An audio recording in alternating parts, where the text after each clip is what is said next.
Should have been open, should have done more. Should have learned the lesson from the year before. I should have been honest, I should have just cried. Should have told me there was nothing left inside.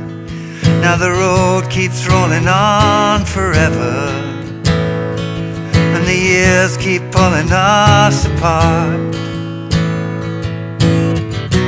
We lost something, I still wonder what it was. It shouldn't matter, but it does.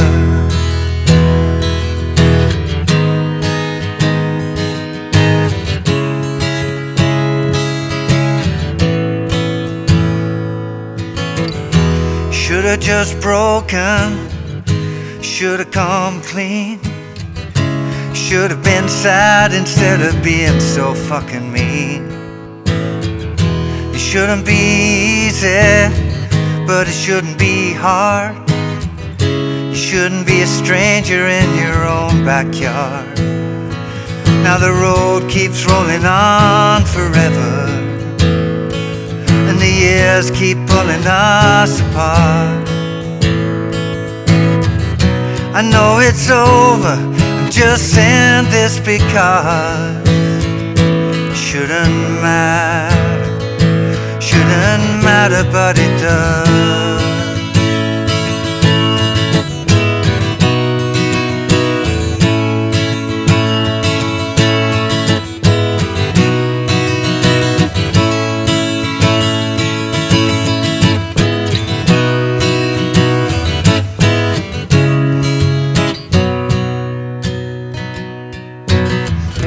I shouldn't be angry, I shouldn't hold on, I shouldn't leave you messages in every little song. It could have been always, it could have been me. We could have been busy naming baby number 3. Now the road keeps rolling on forever, and the years keep pulling us apart. If it's on someone, then I blame the best of us. It shouldn't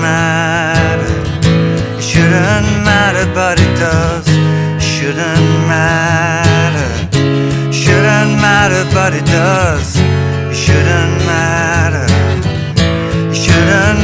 but it does.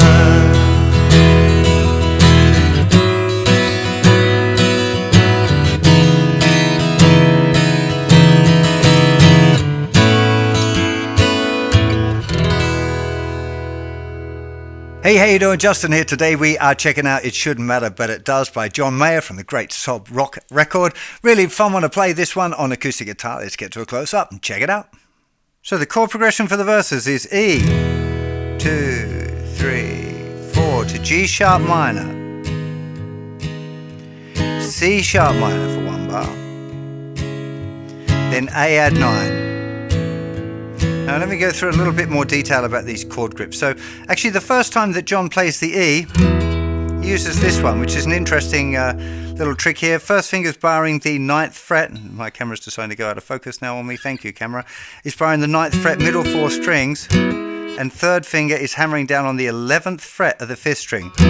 You play that thicker string open. Okay, that's just another way of playing an E chord. Okay, that goes to G sharp minor. Now John seems to usually play a G sharp minor like this. So thumb is playing the 4th fret on the thicker string, third finger plays the 2 notes on the 6th fret on strings 4 and 5, and first finger bars the thinnest 3 strings. If you want to play that or you want to play like a regular G sharp minor, it doesn't matter, they sound exactly the same. John's got huge hands, so for him this grip is pretty easy, it looks.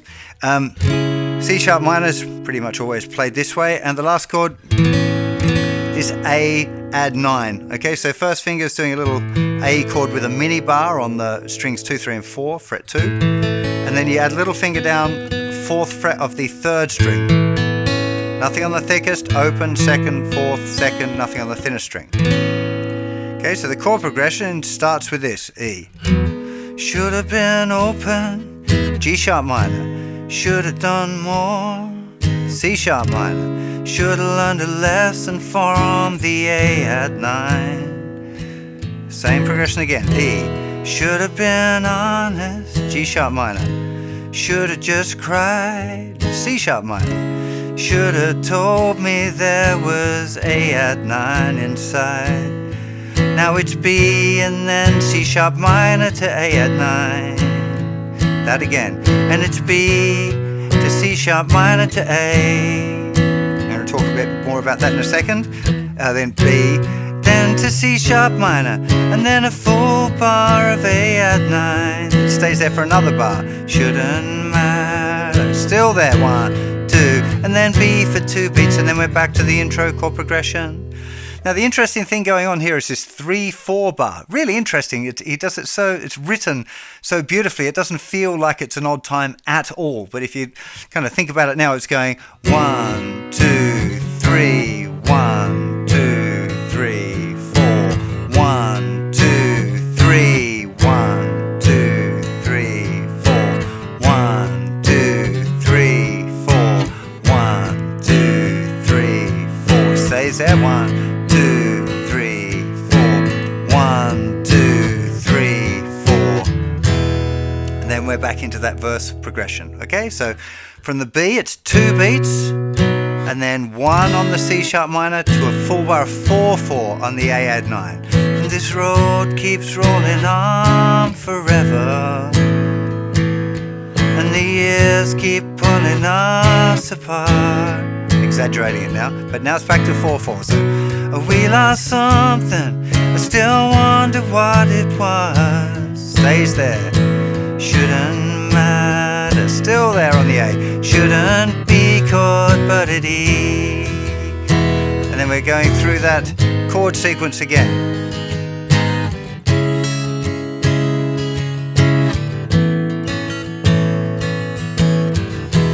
That does exactly the same for the next verse, and the chorus is exactly the same again. However, at the end of the chorus, we get some new chords. So it's going to an A chord. Pretty sure this is going to be, John's playing it this way from a little live clip I've seen. So again, it's just like the G sharp minor thumb over kind of technique for playing an A.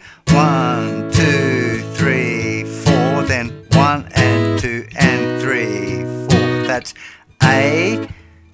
E with a G sharp bass, so that's thumb playing the 4th fret of the thicker string, muting the 5th string, 6th fret, 4th fret, 5th fret. So this is like a C-shaped way of playing an E chord, but with the G sharp bass. Okay, the 5th string and the thinner string are muted, and then that's going to B. And I'm only really kind of aiming for this. I think if I'm playing it for myself, I let that thinnest E string ring out as well, but I don't hear that on the record. Might be there and I'm just not noticing it. So A, 2, 3, 4, 1 and 2 and 3, 4, A, 2, 3, 4, 1 and 2 and 3, 4. One more time. 2, 3, 4, 1 and 2 and 3, 4, 1 and 2 and 3, 4. And last time we've got A, E with a G sharp bass, C sharp minor, C sharp minor to B.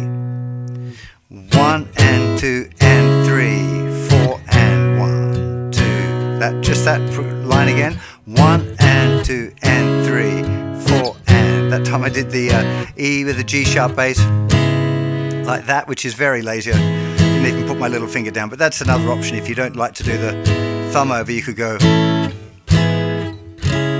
That would be the progression. A, E with a G sharp bass, little finger. So this is like a C chord, if you didn't notice. Like a C chord moved up, little finger at the 7th fret, the note E.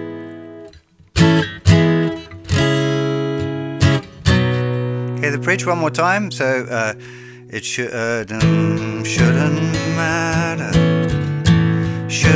matter, but it A, 2, 3, 4, 1 and 2 and 3, 4, 1, 2, 3, 4, 1 and 2, 2, 3, 4, 1 and 2 and 3. Last time here, A, G sharp, C sharp, C sharp, B, 2, 3, 4. Then there's another verse, then there's another chorus, exactly the same as before. You almost certainly want to play that last verse a little bit sparser so you get a bit of a dynamic drop from the bridge. At the end of that chorus, there's kind of an extended chorus. So he's gone from shouldn't matter, the A. It shouldn't be chord, but it G sharp minors. Shouldn't matter, C sharp minor. Shouldn't matter, but it does. F sharp minor, okay? To A, to B. And then we're back to our same verse strumming pattern. I should note in the bridge, John does some really high falsetto stuff, which I just can't manage at all. It sounds really horrible if I even attempt that. So that's why I've left that out. If you're good at falsetto, you might want to try and incorporate that if you're going to sing it at the same time. It does make it a little considerably trickier to be doing those chords while you're doing the falsetto thing as well. Big important thing then with this song that we haven't even touched on yet is the rhythm. So you've got to get the rhythm right for a song like this or it's just not going to work. But it's not a particularly difficult one, and it's fairly loose with what you have to do. There's not like a set sort of strumming pattern, I don't feel like. You can see if you watch any videos of John playing it live, he's very consistent with his strumming hand. That's like a key thing for him. It's just beautifully smooth and consistent all the time. Even when he's doing the fancy like neon stuff, there's consistent movement there, which I think helps him, you know, how great his rhythm is. So you really want to be thinking about this. Down, up, down, up, down, up, down, up, down, down, up, down, up, down, up, down, up, down, up, down.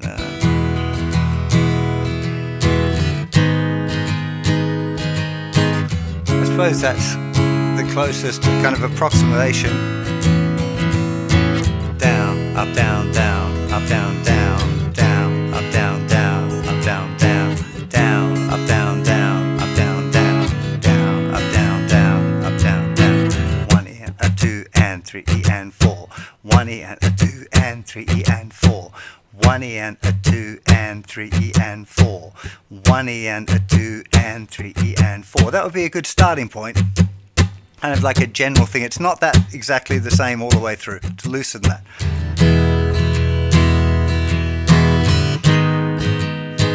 That's a good, like it works if you're kind of a pattern player. But obviously here for the B, 1, 2, 3, 1. It's a little different.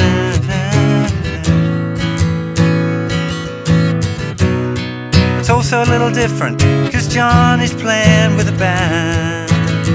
So he can play a bit more of a consistent rhythm, and then other elements of the band are going to help with the dynamics and have some sections that are fuller with backing vocals and keys and second guitar and all of that, and then it drops down again. But if you're playing it on your own, you might want to think a little bit more about the strumming pattern, just keeping your hand moving consistently and really dropping it down for the verses so that you get a bit of a shift there. Because if you do the same strumming pattern throughout a whole song, it just gets really boring for the listener. So best not to do that. Best to try and have some differentiation between the verses and the choruses. It'll really make the song sound better for anyone who's listening to you play it. Just to talk about the rhythm in the bridge a little bit, all of those chord changes will be on down strum, as long as you're feeling like 1 E and a 2 E and a 3, 16th, 1 E and a 2, 3, 4, 1 and 2 and 3, 4, 1, 2, 3, 4, 1 and 2 and 3, 4. So again, that's so important to keep that hand moving. If it stops and you put an upstroke in the wrong place, it'll really throw the rhythm off there, because it is a bit syncopated. Here, 1, 2, 3, 4, 1 and 2 and 3, 4, 1, 2, 3, 4, 1 and 2 and 3, 4. And you add the strumming. Even here, 1 and 2 and 3, 4 and 1, 2, 3. Okay, so rhythm, this song. I've given you a pattern that is kind of a good sort of starting point, but be a little bit free with it, particularly if you're playing it on your own. Think about strumming a bit less for the verses and maybe a little bit more for the choruses, and keep the hand moving. Keeping the hand moving is the key that'll make you deliver a good performance for this tune. Really hope you enjoyed it. There's plenty more songs off this record too over on the website, so go check it out on the justinguitar.com/songs. You can have a artist playlist there for all of my John Mayer lessons, or just have it browse around and find songs that are at your level. I really hope you enjoyed this lesson and have yourself a fantastic day. I'll see you for plenty more very soon. Bye bye.